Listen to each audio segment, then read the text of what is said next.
हे असं वातावरण झालंय की समजेनाच पावसाळा आहे का उन्हाळा सुरू आहे. पाऊस येतोय, जरा तोंड दाखवतो आणि लगेच निघून जातोय.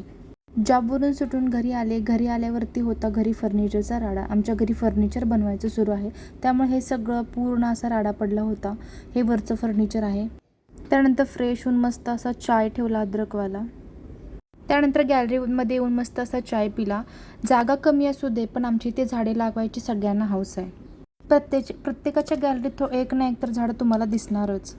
त्यानंतर इथे नणंदबाईंनी डाळ भाताचा कुकर लावला आणि मी देवाला बत्ती लावून घेतली. दुसऱ्या कुकरमध्ये बटाटे उकडायला ठेवले. आज होता गुरुवार आणि माझा उपवास पण होता, तर म्हटलं आज काही तर छानसा बेत करूया. कुकरची शिट्टी होते तोपर्यंत कणिक पण मळून घेतली. त्यानंतर बटाटे पण शिजलेले होते, मग ते चिरायला घेतले आणि लगेच पुऱ्या पण लाटून घेतल्या. मी पुऱ्या लाटून दिल्या आणि नणंदबाईंनी पुऱ्या भाजल्या. त्यानंतर लगेच खीर पण करून घेतली आणि सोबतच डाळाला पण फोडणी दिली. किचनमध्ये आल्यावर कसा टाईम जातो हे खरंच कळत नाही. बघता बघता 8:30-9 वाजले होते. मग लागलीच थोडी भांडी होती, ती पण घासून घेतली. त्यानंतर देवाला मस्त असा नैवेद्य दाखवला आणि त्यानंतर मी माझे उपवास सोडला.